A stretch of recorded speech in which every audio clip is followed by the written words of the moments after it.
Bonsoir, vous regardez Click, c'est tous les jours du lundi au vendredi à 19h50 à la télévision et quand vous voulez sur MyCanal. Aujourd'hui, nous allons vous faire revivre les meilleurs moments de Click.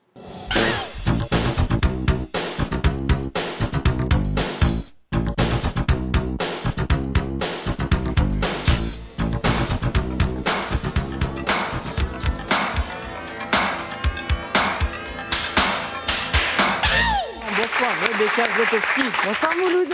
Vous êtes la réalisatrice de la série événement de Canal+, Les Sauvages. À l'origine de la série Les Sauvages, il y a un auteur, 4 romans, un écrivain, et c'est l'heure du Qui es-tu. Émilie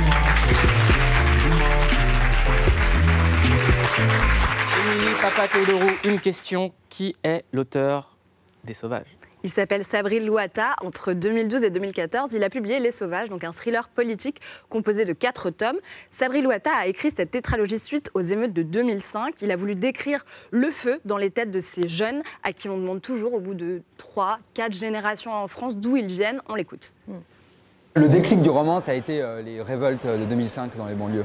C'était quelque chose, j'étais à Saint-Étienne, je voyais des hélicoptères qui traversaient la ville, qui était l'impression d'un pays qui était en train d'exploser en fait. Et l'impression d'une génération qui, comme elle n'avait pas eu la parole, la prenait de la pire façon qui soit, quoi, en brûlant des voitures. Moi, ce qui m'a vraiment rendu fou, c'est en 2005, moi je lis beaucoup de romans, je vois beaucoup de films, de séries, et je ne me voyais pas moi à l'écran en fait. Je ne voyais pas d'arabe. Il y avait un problème de représentation. Quand on n'a pas de représentation, la représentation, c'est comme un tueur silencieux, en fait. Ça tue des vocations. Et que c'est ce qu'on fait avec Les Sauvages. On change le regard, on change les représentations de façon souterraine, en profondeur. La représentation, c'est un tueur silencieux. Ça vous parle, c'est une formule qui est très forte. C'est une formule choc, importante. C'est un grand romancier pour moi qui est né au moment de pas seulement les émeutes, c'est surtout dans la génération qui est la nôtre, et qui essaye de revisiter un peu le récit national à l'aune de ce qu'il est. Et aussi, ça passe par le récit de sa ville, Saint-Étienne, qui est une ville dont, à mon avis, il y a du sens d'en parler quand on est dans une France post-Gilets jaunes, et un rapport avec des Français d'origine algérienne spécifiquement, parce que c'est le point aveugle de l'histoire de France avec sa décolonisation mal négociée, mal faite, pas expiée. Il y a quelque chose qui est toujours très important avec votre cinéma, c'est la première minute. Alors on va regarder la première minute des Sauvages.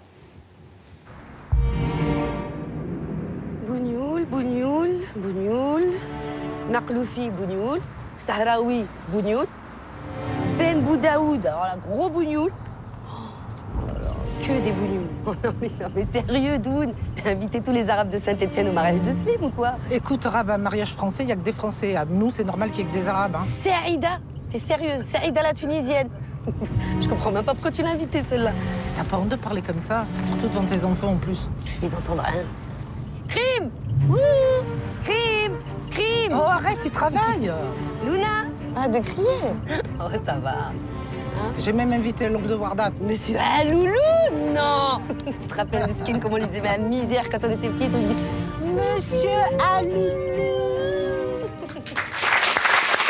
Rebecca Zlotowski, on vient de voir la première minute des Sauvages. C'est la nouvelle création originale de Canal+, et c'est la série de la rentrée, je vous le dis.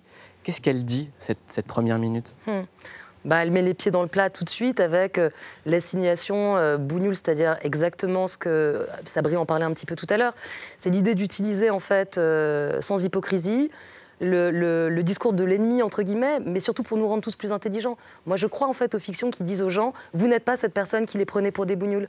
Vous n'êtes pas cette personne qui les prenait pour des sauvages. » Vous avez mis du temps, vous, avant de filmer ces visages-là. Vous avez mis beaucoup de temps. Mais ouais, bah oui. Pourquoi vous avez mis tout ce temps ? Mais parce que j'en avais pas la conscience politique. Moi, j'étais comme tout le monde, enfin comme tout le monde, comme les Blancs, qui sont dans un petit milieu qui a tendance à être un peu endogame. Ça veut dire à se regarder un petit peu.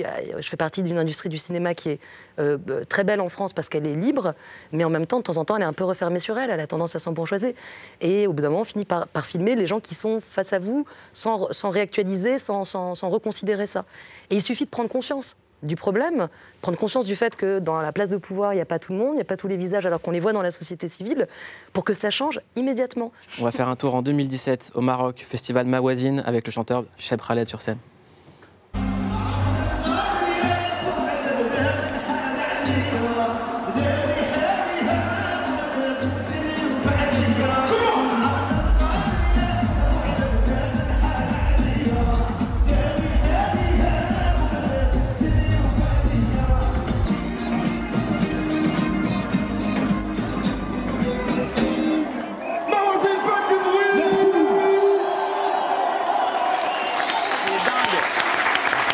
avec cette image, c'est que DJ Snake a fait des morceaux avec Justin Bieber, avec Cardi B, avec Selena Gomez, avec les plus grandes pop stars, avec tout le monde.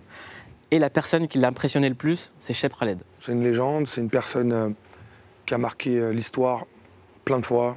Et j'ai grandi en écoutant Khaled. Je suis quelqu'un de super ouvert musicalement.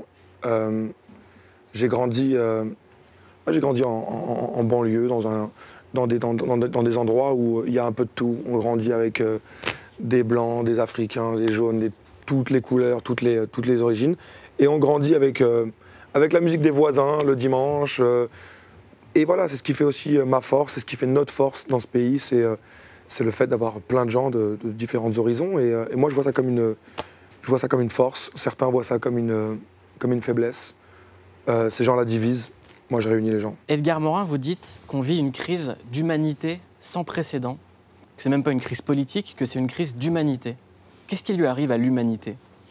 C'est que jamais l'humanité ne s'était trouvée aussi interdépendante que depuis ce processus de mondialisation qui s'est affirmé, qui a créé une sorte d'unification technique et économique sur le globe, où on peut se téléphoner de n'importe quel point à l'autre et toutes les économies communiquent.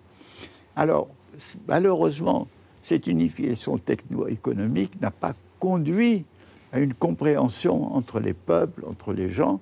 Et donc, cette humanité, au moment où elle peut prendre conscience de son destin commun, voilà qu'au contraire, la plupart des esprits se replient sur leur identité, sur leur particularité, sur leur ethnicité, et cherchent des boucs émissaires, des coupables, d'étrangers, etc. Et donc, au lieu de prendre conscience de notre solidarité vitale en face du processus historique que nous vivons. Après 5 ans de préparation, Némir, premier album où on retrouve les collaborations avec Nekfeu, Alpha One, Esprit Noir, Kiksa et Gros Mots. Album auquel vous n'avez pas donné d'autre nom que Némir. En galère de nom. Non, c'est même pas ça. C'est que... Si, on peut le dire. Disons-le. Non. Si, on peut le dire. Disons-le. Mais oui. J'aimerais qu'on parle de vous, de là d'où vous venez. De quel quartier? Je suis né à Perpignan et j'ai grandi à Perpignan dans un quartier qui s'appelle Saint-Jacques. Ouais. C'est un quartier gitano, arabe, bordello, n'importe quoi, tu vois. On a retrouvé un complément d'enquête sur France 2 qui était consacré à votre quartier, c'était en 2007. C'est incroyable. Ah, tu t'en rappelles? Bien sûr, ils montraient les classes gitanes où on apprenait à faire des maths aux gitans en leur faisant peser de la farine dans faire des crêpes, quoi. On regarde un extrait tout de suite. C'est vrai. Perpignan, un peu plus de 100 000 habitants, un peu moins de 10% de gitans. Ils occupent 3 quartiers et collectionnent les records. 80% de RMistes, 80% d'illettrisme. Voilà 5 siècles qu'ils se sont sédentarisés ici. Leur langue, le catalan. Leur fief, Saint-Jacques, le cœur historique de la ville, l'ancien quartier juif. Et si ce n'est pas un ghetto, ça y ressemble. Et si ce n'est pas un ghetto, ça y ressemble. Quelle horreur. Est-ce que le public peut le faire avec moi, le complément d'enquête? Et si ce n'est pas un ghetto, ça y ressemble. Quelle horreur, mais quelle horreur. On se bat tous les jours contre ça, c'est complètement faux. Il n'y a pas 80% d'illettrisme, il y a 80% de gens qui sont multi-instrumentistes, qui savent jouer des instruments de la musique sans être allés à l'école. Il y a 80% de gens qui, malgré le fait d'avoir une scolarité un petit peu complexe et pas de diplôme, travaillent. Il y a pas mal de gens qui font de la menuiserie, des anciens métiers. C'est faux, il y a énormément d'espoir et voilà. Et moi, je fais partie de ces gens. On est là. Vous aviez quel âge en 2007 quand le documentaire est passé? Ouais, 16-17 ans, je crois. Comment on sent quand, à 16-17 ans, on voit à la télévision? Mais on en rigole, on ne se rend pas compte de la violence de ce genre de documentaire. Au début, on en rigole parce que c'est des documentaires qui ont tendance à caricaturer ce qu'on sait, nous. Et nous, on en rigole, et ce qui est marrant, c'est de caricaturer, bien sûr, mais sauf que là, c'est un documentaire et qui s'adresse à des gens qui connaissent pas du tout cet environnement. Et quand ils cliquent et qu'ils voient tous ces murs tagués et des gitans complètement assis avec 80% d'illettrisme et de chômage, ils se disent, mais c'est la France, ça, qu'est-ce que c'est? Alors que c'est pas comme ça qu'il faut présenter les choses, en fait. Voilà, c'est de la caricature pure. On en a rigolé, mais parce qu'on se rendait pas compte de la violence, sinon impossible, on ne donnerait même pas la parole à ces gens-là.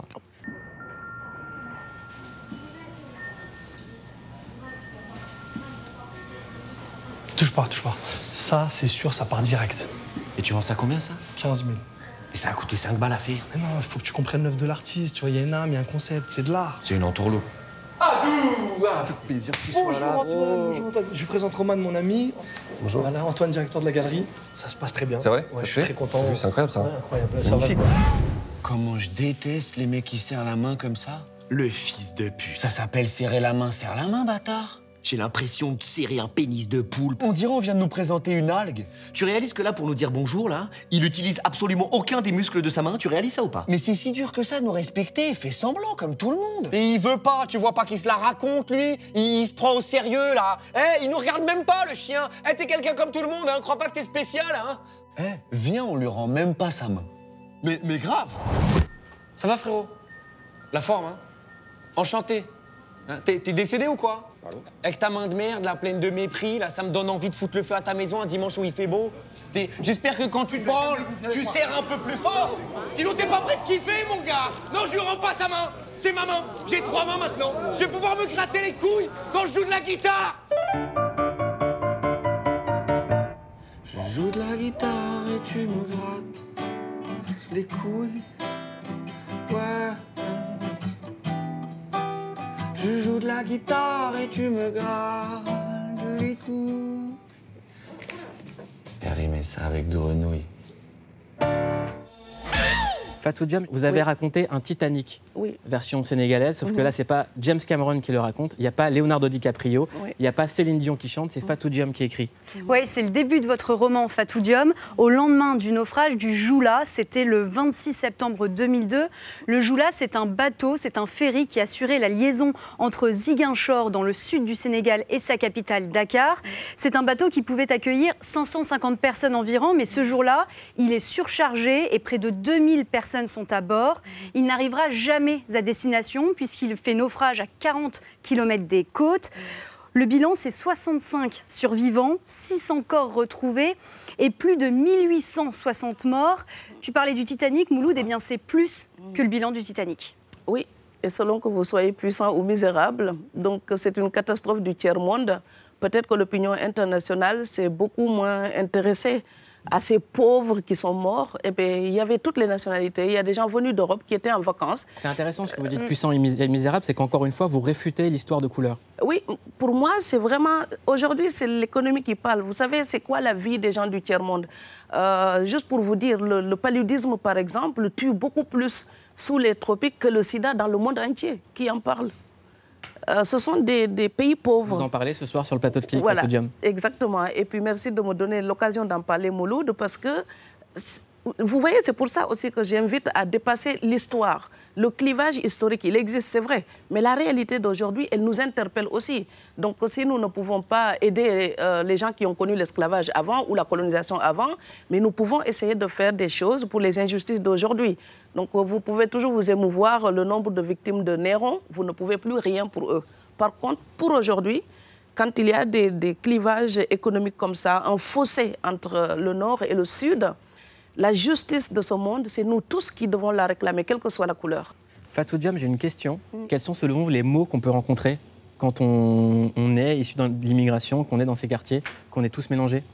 Ben, les mots négatifs, c'est souvent le handicap social, la perte d'identité, comme s'il leur en fallait une autre, puisque souvent ils sont nés ici. Hein, donc leur identité, ce sont des Français de souche, même si ça ne se voit pas.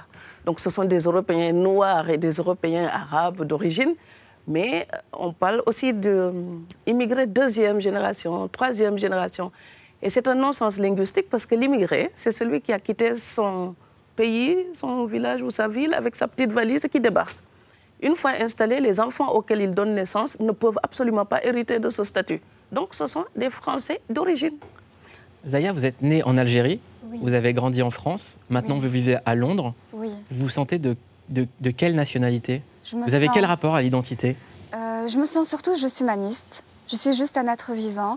Et je pense que nous sommes tous pareils, peu importe notre origine. Ça vous fait un point commun avec Fatou qui prône l'universalisme. Oui, on a tous les mêmes envies et les mêmes besoins. Et moi, du jour au lendemain, je pourrais déménager au Japon, je pourrais tout aussi me sentir bien qu'en France. On vous a déjà fait sentir votre arabité?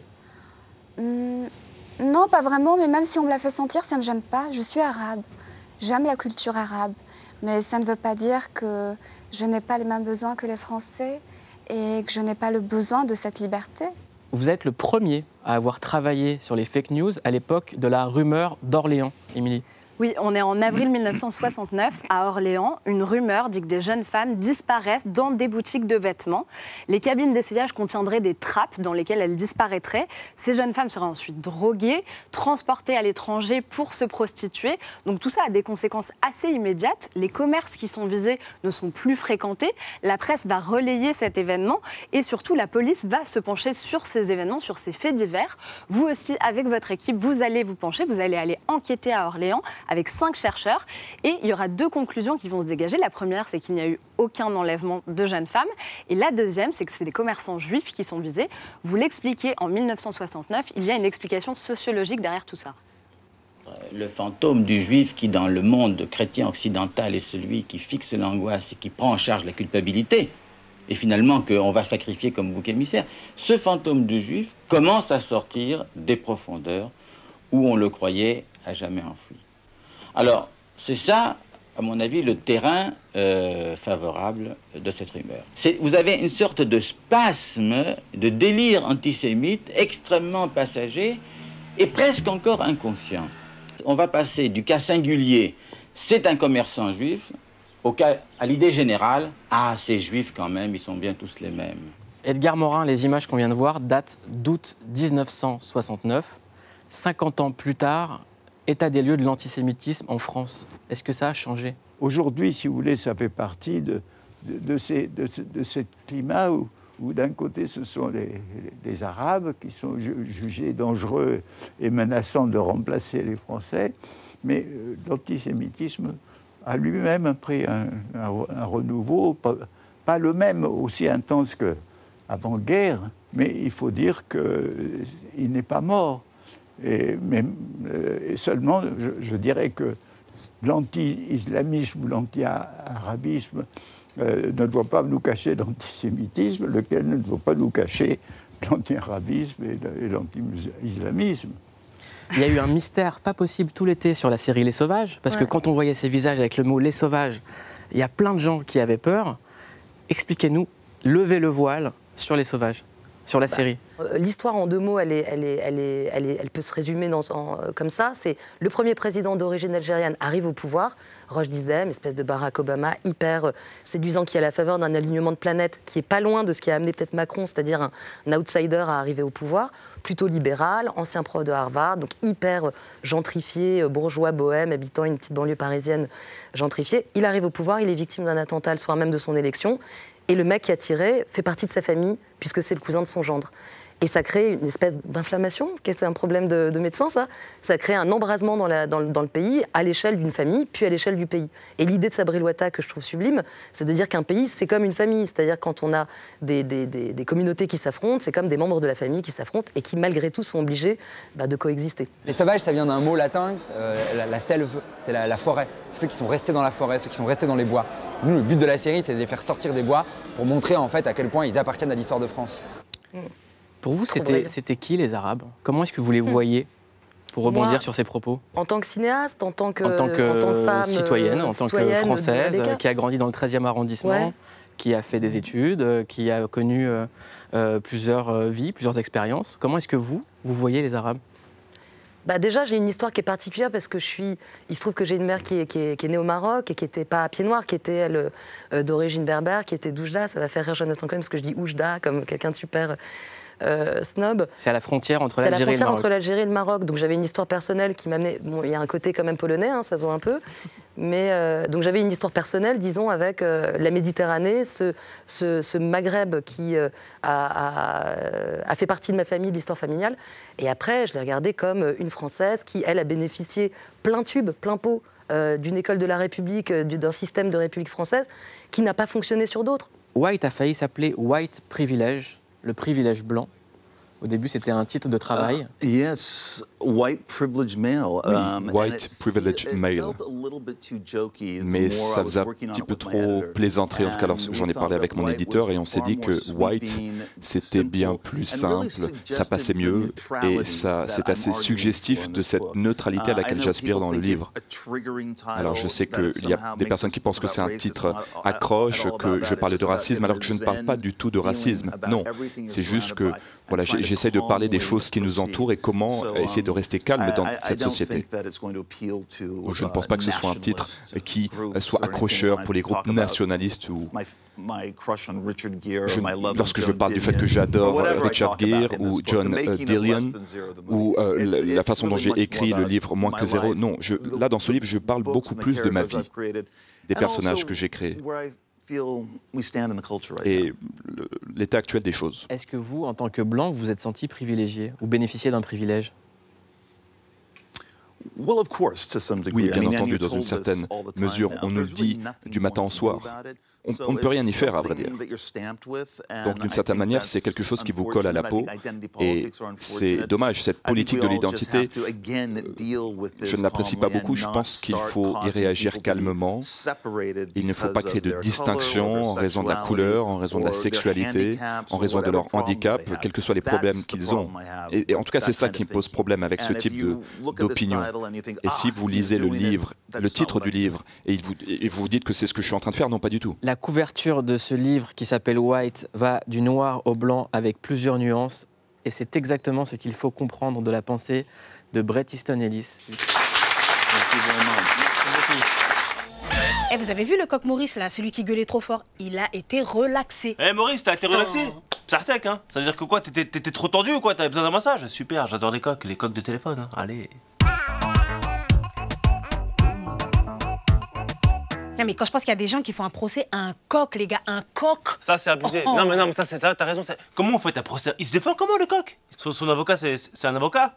Non, mais... Vinaigrette. Ça, c'est le problème des citadins qui vont direct à la campagne sans passer par un stage d'initiation. Eh, vous attendiez à quoi, en fait? Non, mais Fadi, excuse-moi. Non, mais même en ville, chez nous, il y a des fous. Mais oui. En bas de chez nous, tous les jours, on a le même fou qui passe depuis 3 ans. Et tous les quarts d'heure, il crie. Tous les jours, alors qu'il pond même pas d'œufs. Il est relou. Oui, mais les coqs, ça pond pas d'œufs, Hakim, à la base. Eh ben, dans ce cas-là, qu'il ferme sa gueule. Pourquoi il crie? Moi, en tout cas, je pense qu'on pourrait s'adapter à la vie à la campagne. Tu vois, c'est bien, on pourrait cultiver nos propres légumes, tu vois, nos haricots verts, des maïs, tu sais, manger mieux. Tu es là pas à main nue. Mais frère, tu crois que c'est la mourir dans le pré, la campagne, quoi? Ils souffrent, les gens là-bas. S'il y a des gens qui ont créé la ville, c'est justement pour fuir la campagne. Excusez-moi, hein, les campagnards. Oublie pas d'où tu viens, toi. Tu leur mens, mais pas à moi. Oublie pas d'où tu viens. Ouais, bah, je viens d'Alsace. Bah, qu'est-ce qu'il y a? J'avais menti. Dis pardon. À qui? À eux. Pardon? Eh Fadi, tu savais qu'une vache de 600 kilos par jour, elle fait genre 30 à 50 kilos de bouse? Franchement, on est bien en ville. Ah bah de ouf. La pollution. Les meufs. Ah, la chaleur humaine dans le métro. L'immigration. Ah ouais. J'aime bien me frotter, moi. C'est l'heure du pestacle et aujourd'hui, Boon Aïe Min en personne.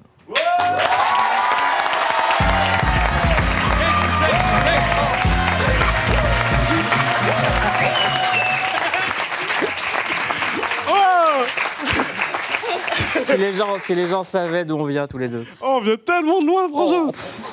Putain, et je crois qu'il m'aimait, il m'invite le 11 septembre. J'ai déjà assez de problèmes avec les rebeux, tu m'invites comme ça. Et, par contre, 11 septembre, une pensée pour toutes les familles des victimes. Hein. Ce jour où Oussama a détruit en 2 coups tout ce que Zizou a construit en 98. Parce que malheureusement, on vit dans cette société-là, où un seul bouton noir peut stigmatiser tout le troupeau. Là, je te dis ça, je parle de rebeux. Un jour, je commande à Uber. Et là, je suis un peu connu maintenant. Tu vois. Enfin, je suis pas connu, genre, hey, regardez, c'est Kev Adams. On fait, le regardez pas trop longtemps, tu vois. Et là, il me fait ce regard, tu sais, de je te regarde jusqu'à ce que tu vois que je te regarde. Tu sais, les bonnes meufs, elles connaissent ça. Tu vois. À ce moment-là, tu sais, dans l'Uber, j'étais une bonne meuf. Et moi, j'étais là en Thaïlande pour arrêter d'être une bonne meuf.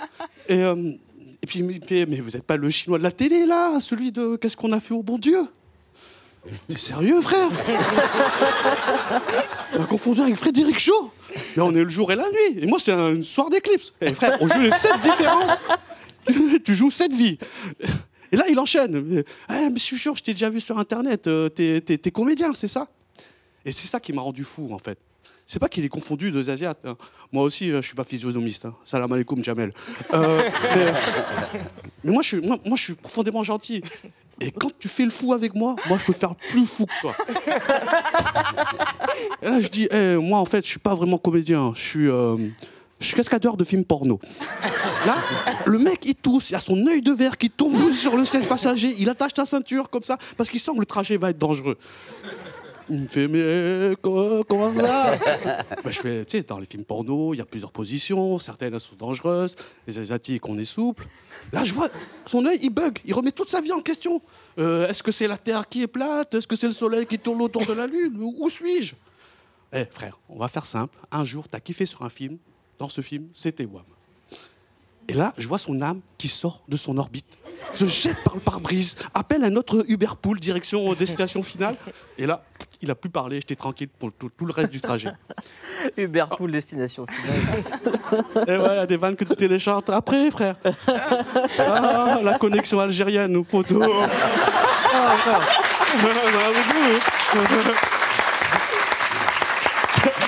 C'est leur donnée, elle passe par Aigle Azur. Ça décolle app. Ouais, vague d'actualité, on est là. En fait, je suis un génie. Donc.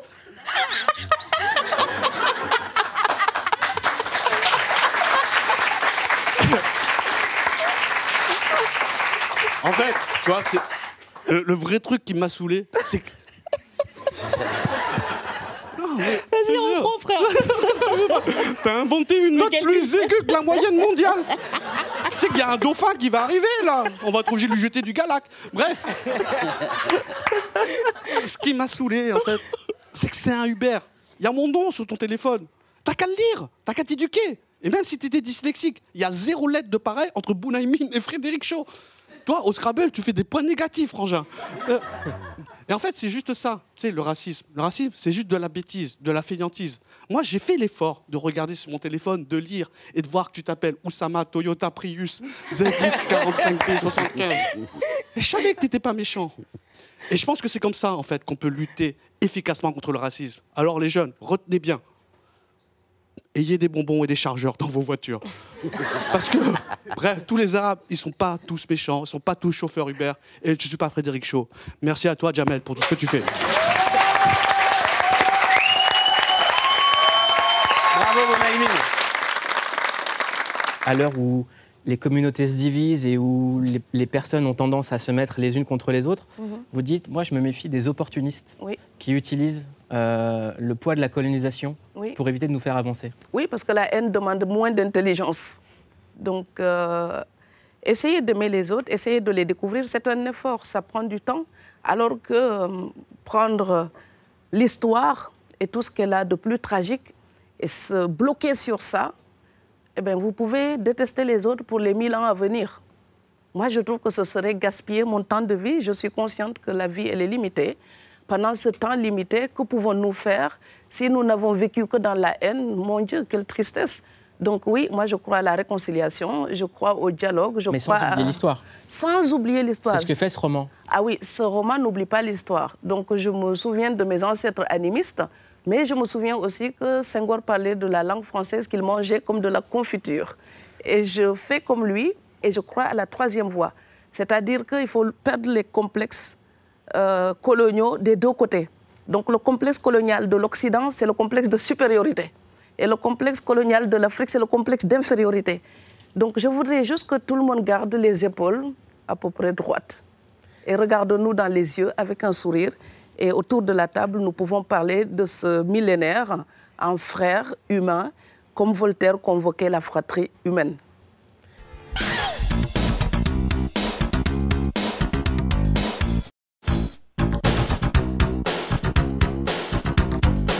Edgar Morin, est-ce qu'on peut parler d'amour? Mais je n'aime que ça. Mais voilà.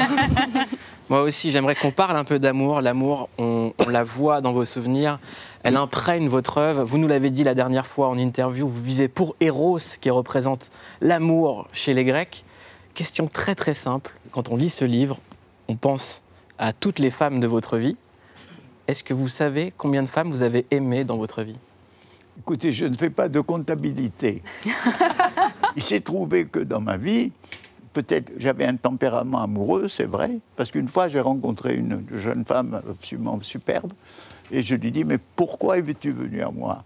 Elle m'a dit, parce que tu es un amoureux. Donc, il y a quelque chose qui joue et qui vient, si vous voulez, de mon malheur initial, qui est la perte de l'absolu de ma mère quand j'avais 10 ans. J'ai éprouvé un grand besoin d'aimer et d'être aimé. Mais ceci n'est pas absolument condamnable. Est-ce qu'on est fait pour avoir un seul amour dans la vie? Les gens qui parlent de l'expression « c'est l'homme ou la femme de ma vie ».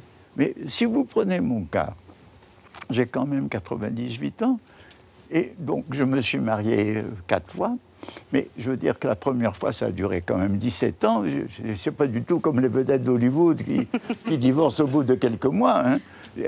La deuxième a duré 15 ans, et le troisième mariage s'est terminé par la mort d'Edwige, mon épouse, au bout de 30 ans. Et il s'est trouvé que j'ai eu cette chance, cette rencontre d'une personne qui me correspondait tellement, Saba, qui me correspondait sentimentalement et intellectuellement. Donc, si vous voulez, je ne suis pas un cavaleur du tout, mais c'est vrai qu'en 98 ans, il arrive pas mal d'aventures.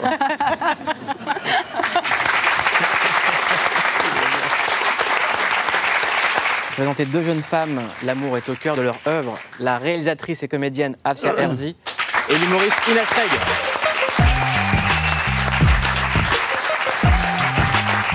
Comment ça va?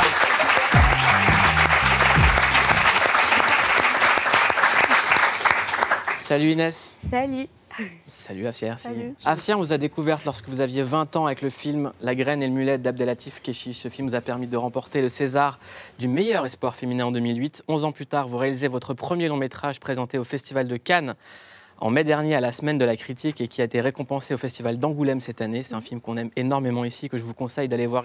Le titre du film est inspiré d'un poème de Frida Kahlo. Edgar Morin, est-ce que vous pourriez nous faire l'honneur de lire ce poème? Mais avec plaisir, c'est un très beau poème. Tu mérites un amour qui te pousse à te lever rapidement le matin et qui éloigne tous ces démons qui ne te laissent pas dormir. Tu mérites un amour qui te fasse te sentir en sécurité et capable de décrocher la lune lorsqu'il marche à tes côtés, qui pense que tes bras sont parfaits pour ta peau. Tu mérites un amour qui veuille danser avec toi, qui trouve le paradis chaque fois qu'il regarde dans tes yeux, qui ne se lasse jamais de lire tes expressions. Tu mérites un amour qui t'écoute lorsque tu chantes, qui te soutient lorsque tu es ridicule, qui respecte ta liberté, qui t'accompagne dans ton vol, qui n'a pas peur de tomber. Tu mérites un amour qui balayerait les mensonges et qui t'apporterait le rêve, le café et la poésie.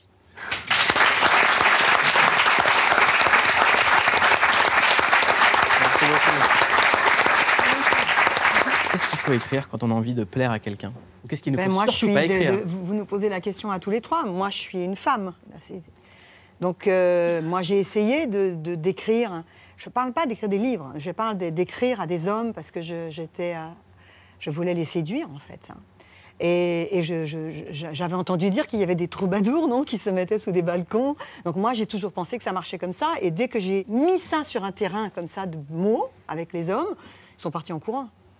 C'est vrai? C'est ce que je dis dans le livre. Je dis, on ne peut pas ensorceler sans s'isoler. J'en suis absolument convaincue. Je dis, un homme ne le peut pas davantage. C'est juste qu'il s'en rend moins compte. Et je pense que quand un homme... tous les deux, vous pouvez séduire, évidemment, j'en suis absolument convaincue, des femmes. Mais si tout d'un coup, vous voulez mettre dans votre séduction votre art, à ce moment-là, comme par hasard, ça ne marche pas, en fait. Qu'est-ce qu'il ne faut surtout pas vous écrire, Sophie Fontanelle? Un plan cul, ça te dit, un truc comme ça. J'étais sûr. C'est-à-dire que si le plan cul, il vient comme ça, par aventure, on ne va pas cracher dessus, mais qu'on me présente le cul comme autre chose que la vie, comme une chose qu'on va faire là, à part, moi, ça me fait flipper. Hein. Je vous jure, je préfère aller lire de la poésie chez moi toute seule. Magic Dream, qu'est-ce que vous écrivez, vous?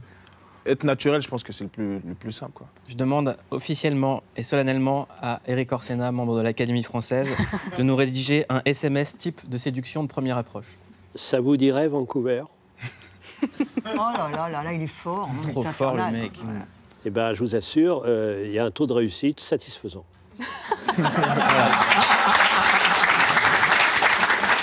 Edgar Morin, les souvenirs viennent à ma rencontre. J'aimerais qu'on fasse un tour dans le passé et qu'on aille faire un tour il y a quelques années en France où on posait la question à des Français dans la rue, à quoi ressemblera l'amour en l'an 2000 ? Tout se retourne, on ne sait plus qui est l'homme et qui est la fille. Le père jouera le rôle de la mère et la mère jouera le rôle du père, quelquefois. On n'aura pas un seul petit ami, je crois. On en aura beaucoup. J'espère que ce sera de mieux en mieux, que ce sera l'épanouissement de ce qui démarre en ce moment, c'est-à-dire la liberté. Et il n'y aura pas de l'amour en l'an 2000, ce serait plutôt un ordinateur qui distribuera plus ou moins L'amour, la sensation ? Oui, la sensation. Vous y croyez, cet ordinateur qui distribuera l'amour, la sensation ? Écoutez, que des gens se serviront de l'ordinateur en faisant le portrait robot de la personne qu'ils souhaitent, c'est sûr. Mais ils trouveront souvent la déception. Parce que les êtres sont tellement complexes, il ne suffit pas d'avoir un certain nombre de traits extérieurs pour que ça colle comme ça. Il faut une expérience de vie, il faut 1000 petits détails, 1000 petites choses de sensibilité. Donc, si vous voulez, on peut s'aider de robots, on peut s'aider d'Internet, on peut s'aider de tout ce que vous voulez, mais il y a une magie dans le fait que deux êtres, à un moment donné, s'accordent comme ça, et cette magie, elle n'est ni dans les robots, ni dans l'intelligence artificielle. Hey, t'as vu, Lamine, il a rencontré sa meuf sur un site de rencontre. En même temps, Lamine, il est un peu éclaté. Hein. Enfin, t'as vu sa meuf ou pas? Elle ressemble à mon cousin de ouf, mesquine. C'est quand même vachement basé sur le physique, quoi. De quoi, les sites de rencontre? Ouais. En même temps, c'est vrai que ça, c'est pas cool. Ouais, parce que si toi et moi, on s'était basé sur le physique, on se serait peut-être pas mariés, tu vois. Non, mais on aurait même divorcé avant de se marier, je te le dis direct. Non, mais c'est possible. De toute façon, oui. aujourd'hui, moi, c'est ce qui me dérange un petit peu. C'est que tous ceux qui vont sur un réseau, en fait, c'est pour tirer un coup d'un soir. Ça, c'est pas cool. Et puis en plus, la moitié, vous montez toutes sur vos informations. Vous êtes des mythos. Ça, c'est vrai. Ouais, c'est vrai. Comment tu sais, toi? Et toi? J'ai lu un article sur une étude universitaire. Et puis de toute façon, Fadi, je m'inscrirai jamais. J'ai pas envie de mettre ma photo sur ces trucs-là parce que je sais que je suis un peu mignon et que je risque de devenir un objet sexuel. T'inquiète pas, t'es à l'abri. Je dis juste qu'aujourd'hui, c'est plus une honte, quoi. Tout le monde le fait, c'est normal. Moi, je pense même que ça va devenir l'inverse. Moi, je pense que dans quelques temps, les gens, ils auront honte de se rencontrer dans la vraie vie. Je te jure, mais non, arrête, jure, tu l'as vu en vrai? Mais non, tu lui as dit ça va et tout. Eh, les gens, c'était des fous avant. Moi, c'est ce qui me désole. Hein.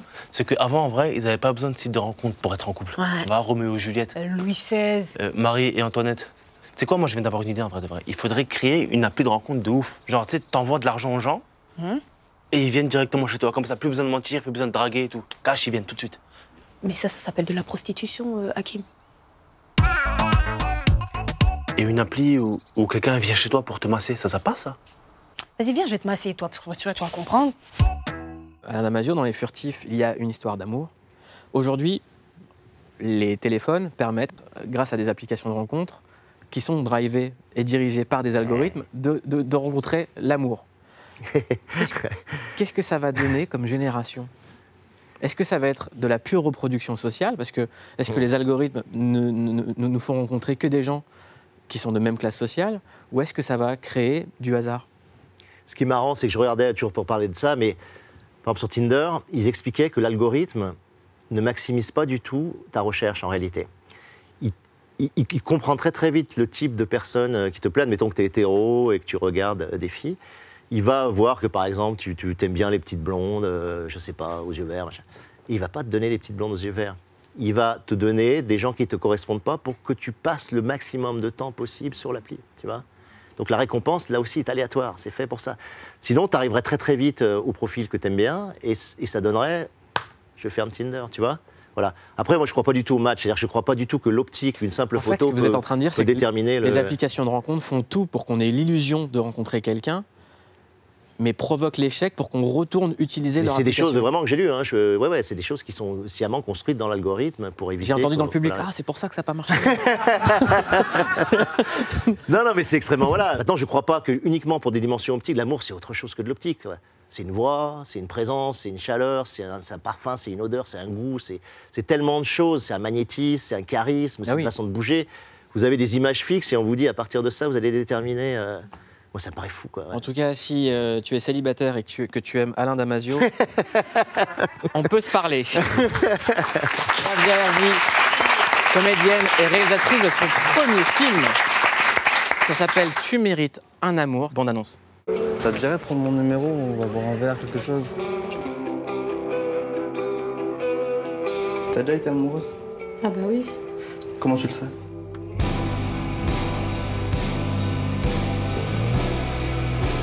Il est parti faire le tour du monde et toi t'es resté dans ta dépression. Il doit être en train de se branler sous une yourte. J'ai plus jamais eu de Noël. Il disait quoi? Qu'on s'est connus dans une autre vie, tout ça. Tu m'as dit ça toi aussi.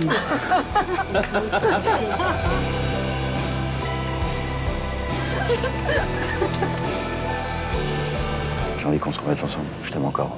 C'est pas facile, hein. Je suis pas toi, moi.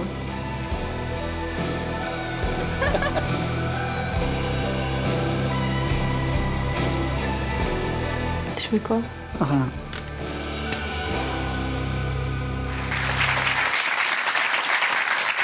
Dans le film, votre personnage donc, vit une rupture amoureuse, mais reste sous emprise de son ex comme un fantôme. C'est ça. Est-ce que ça vous est déjà arrivé?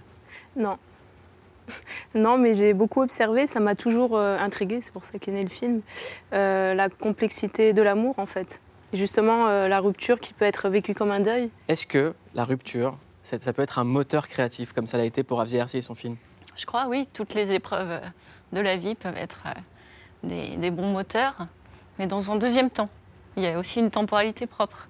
On commence par souffrir, éprouver un chagrin extrêmement fort, et puis après, on se demande ce qu'on fait de cette souffrance. Et on fait des livres avec des titres insupportables, comme ça a été rappelé à l'instant. Comme Rupture. Camille. Oui, Claire Marin, vous avez publié donc ce livre Rupture avec un S, parce qu'il n'y a pas que celle qui nous vient spontanément à l'esprit, la rupture amoureuse, il y a aussi l'exil, la maladie, le deuil. Vous osez dire que oui, une rupture, ça fait mal. Vous parlez de la violence du désamour, de la blessure narcissique. Vous écrivez la rupture amoureuse et démolition en règle de l'ego. Alors ce livre, ce n'est pas du développement personnel pour se remettre d'avoir été largué, c'est de la philosophie. Claire Marin, est-ce que dans le cas d'un amour nocif, comme c'est un peu le cas dans votre film, est-ce que c'est presque vital de rompre? Oui, je crois qu'il y a des moments où effectivement ça devient de l'ordre de la survie, de réussir à se dégager d'une relation qui nous détruit progressivement. Et on le voit bien effectivement dans le film à quel point ici il y a un jeu avec le fait de faire ressurgir l'espoir, d'y croire de nouveau, de tomber encore plus bas. Dans ces cas-là, effectivement, avoir des amis qui nous disent qu'il faut laisser tomber, c'est une bonne chose. Quarantenaire, comment être amoureux, comment vivre le meilleur moment. Avec une histoire d'amour. Et c'est aussi le sujet du spectacle, Emmanuel. Ouais, c'est aussi le sujet du spectacle, ouais, bien sûr. C'est un gars qui se rend compte que... Alors c'est mon histoire, mais je parle de lui dans le spectacle à la troisième personne parce que ça concerne aussi pas mal de gens, comme tu viens de le dire. Un couple, c'est une histoire d'amour, c'est un combat de... Moi, on m'a brisé le cœur quand j'avais 16 ans. C'était une histoire d'amour. Faut pardonner, faut sur passer. Laquelle j'ai trop... C'est celle qui marque sur laquelle j'ai trop compté. Et en fait, je ne m'attendais pas à ce qu'on me brise le cœur, pas du tout, comme quand on te brise le cœur. En fait, en général, tu ne le sais pas. On ne te l'annonce pas avant, tu ne reçois pas un SMS pour te dire attention, c'est là, dans les 15 jours, 3 semaines. Pas du tout. Et parce qu'elle avait découvert les terminales. On était en 3e, on est sortis ensemble. Elle a vu la gueule des terminales et elle était avec un con qui s'appelait Franck. Du coup, après, je dis ça. Ouais, Franck, je sais pas ce qui vient. Et vous savez que sans déconner, il m'arrive de penser à lui. Il m'arrive de me dire, tu vois, genre quand je rentre sur la scène de l'Olympia ou quoi, je fais, et qu'est-ce qu'il fait ce con aujourd'hui? Bref, et du coup, j'essaye en fait de ne plus jamais avoir mal comme j'ai eu mal à l'époque. À l'époque, j'ai tellement eu de peine que cette fille me quitte, que ma mère m'a envoyé en pension parce qu'elle m'a dit, en Afrique du Sud d'ailleurs, parce qu'elle m'a dit, il n'y a que ça pour te sauver. C'est pas une punition, je fais ça pour te sauver parce que cette fille est en train de tuer mon fils. C'est dingue, non? Et donc, du coup, le couple, aujourd'hui, c'est effectivement ce combat quotidien où même quand tu crois que tu as bien fait, c'est pas trop bien fait, et en même temps, ça donne tout le charme du truc et les aspérités qu'il faut à une vie à deux pour qu'elle ne soit pas monotone, en tout cas le moins possible, et surtout pour qu'elle reste, qu'il faut tenir jusqu'au bout. Dave, les études, c'était pas votre truc. Vous rêviez de devenir chanteur, et en 71, vous rencontrez Patrick Loiseau, c'est l'amour, et 3 ans plus tard, il vous écrit ça.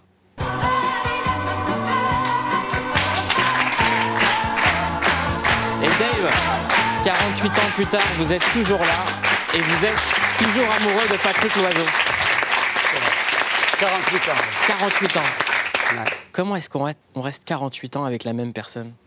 Je veux bien vous le dire, mais normalement, quand je fais des conseils matrimoniaux, je me fais payer.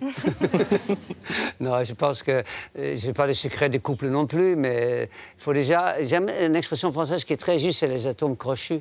Si tu tombes là-dessus, que ça soit une femme ou un homme, hein, si tu tombes sur quelqu'un qui vraiment est ta moitié d'orange, comme on dit chez Platon et chez Jean-Louis Bory, qui est d'ailleurs le titre d'une de mes chansons, il faut tout faire pour que ça dure.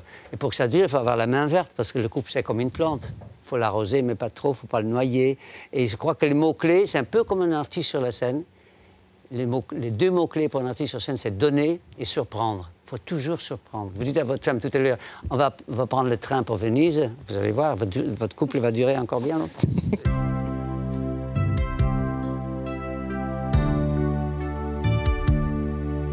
Parfois, lorsque tu es près de moi, j'aimerais pouvoir dire tout ce que je ressens pour toi. T'avouer mes sentiments que je cache depuis si longtemps. Mais tu sais, je ne sais pas. Tu sais combien tu es important. Tu es tout ce qui manquait à ma triste vie d'avant. Je crois que je suis enfin prête à me livrer à toi en te disant, tu sais, tu es comme mon frère. Une belle histoire d'amitié fraternelle, un confident, pas un amant vulgaire d'un soir, relation innocente. Une belle histoire d'amitié fraternelle, tu es comme un frère, amitié solennelle, relation sincère. Ne pas dire fontaine, je ne boirai jamais de ton eau. Histoire d'amitié fraternelle, t'es comme un frère, amitié solennelle, relation sincère. C'est dommage, moi j'aurais voulu peut-être imaginer être autre chose T'es pure. un frère. Mon frère. C'est bon? C'est bon? J'y vais. Salut, merci. Amitié sincère. Géraldine.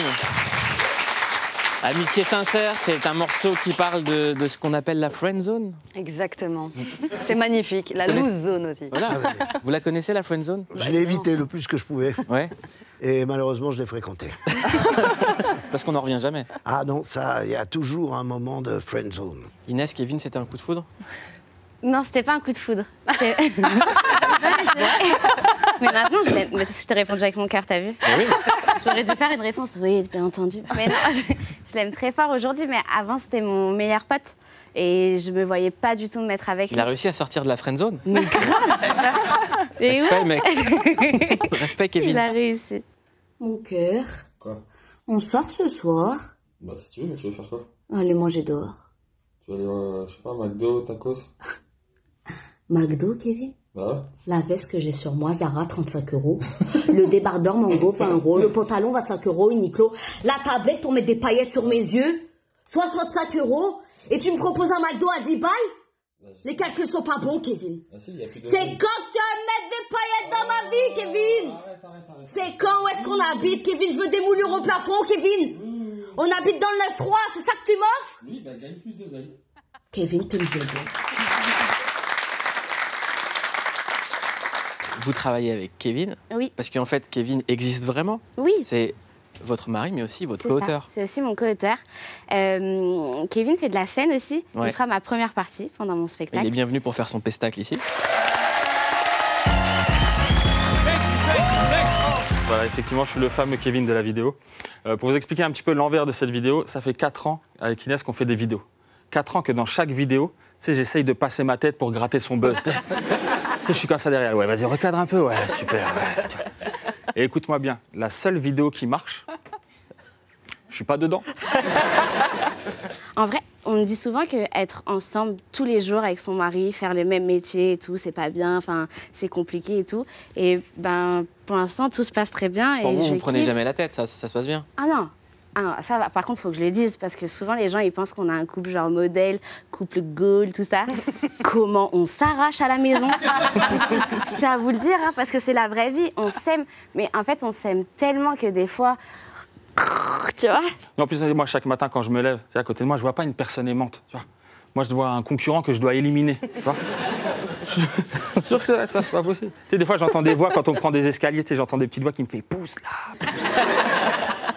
Tu sais, quand je me retourne, je me rends compte, c'est pas une voix, c'est ma mère qui est derrière. Vas-y, pousse. Et là, j'ai pris mon courage à deux mains et je lui dis, t'as 35 ans, tu peux pas te mettre en coloc. Mais bien sûr. Il faut avoir des objectifs dans la vie. Tu fais comment sinon? Mais elles réalisent pas, tes copines, que t'as toujours raison. Bah ouais, je sais. T'as vu le prix, frérot? Mais gros, je savais même pas que les chiffres ils allaient jusque-là. Eh, j'espère que t'as kiffé, parce que c'est le dernier repas solide de 2019. Hein. Là, je te préviens, il va falloir économiser chaque nutriment qu'on a ingéré ce soir. Hein. Eh, je m'en bats les couilles, on partage. Avec la meuf? Non, avec le serveur. Mais il vaudra pas. Bon, on partage avec la meuf alors. Mais non, alors ça non. Pourquoi on peut pas faire ça? Eh, moi, je suis un féministe, hein. Alors quoi? Parce que c'est une femme, elle peut pas payer? Eh, écoute-moi bien, elle a pas besoin de toi et ta masculinité toxique. Putain, t'en as pas marre de ce patriarcat de merde? Mais c'est son anniversaire! Mais l'anniversaire, c'est pareil, c'est des fêtes commerciales, ça, espèce de victime du capitalisme. Putain, tu me dégoûtes. Mais depuis quand t'es proche de ton argent, toi, comme ça? Écoute, c'est mon argent, hein, je fais ce que je veux avec. Mais c'est ta meuf! Eh ben, c'est ta meuf à toi aussi. T'as qu'à payer, toi, si t'es si amoureux que ça. Mais je veux bien, mais tu veux pas me donner les codes de la carte bleue? Alors, déjà, la carte, elle est pas bleue, elle est gold, hein. Et puis, non, je te donnerai pas les codes. Parce que toi, je te connais. Tu vas dépenser tout mon fric dans des conneries. Mais c'est mon fric aussi, je te rappelle.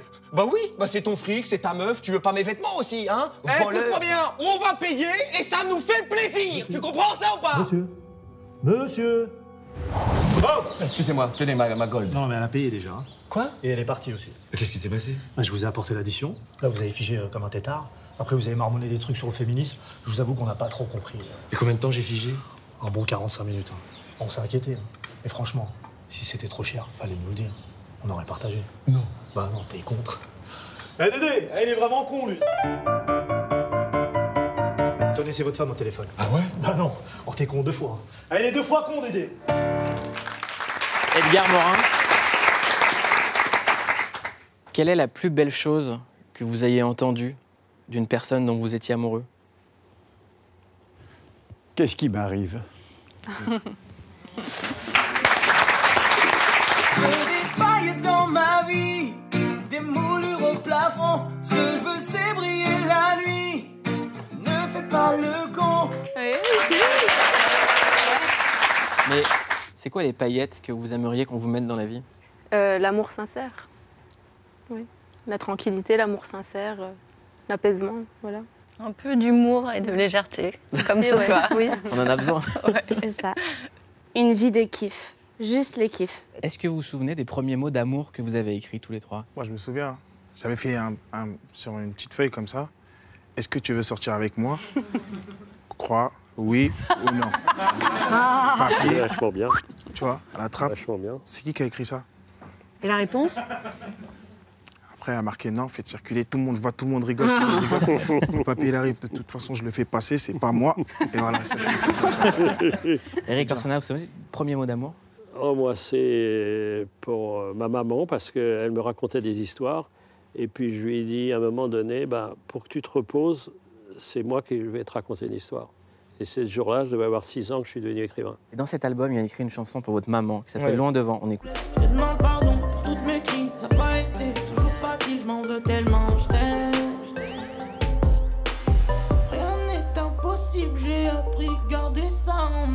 habitué votre maman à écouter ce morceau, Némi? Non, pas encore. Bah, c'est compliqué d'aborder. Moi, je suis quelqu'un qui aime pas non plus trop m'étendre sur les vraies émotions et souvent on se planque derrière la musique, derrière la technique, pour éviter d'aborder des sujets sensibles.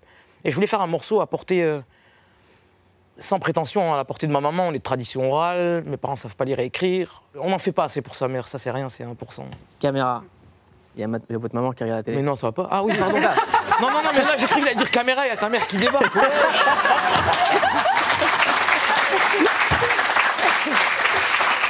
Un message à votre maman, Némir. Maman, je t'aime. Wallah que je suis dans la télé, c'est véridique. Mais pas la main, tu réussiras pas à me toucher. Merci pour tout. C'est vraiment pas assez, c'est que le début. Je t'aime. Voilà. Tout pareil à ma maman. Merci de nous avoir suivis. On se retrouve lundi. Bon week-end. Je te remercie maman pour l'éducation, c'est toi qui m'as porté, mais avec passion. Je me sens dans tes bras comme en lévitation. Quand tu parles, je pleure dans la cour de récréation. Oui, seul je t'ai vu te battre, dire que tout va bien malgré tout le mal. J'ai manqué de rien, mener une vie normale. Pourtant je sais qu'on n'avait pas trop de mal. Tu m'as dit le ciel est ta limite, on fait pas qu'on me croit en tes rêves. Je faisais le tour de la ville assis sur mon vélo, j'attendais l'été, les vacances au bled. Je te demande pardon.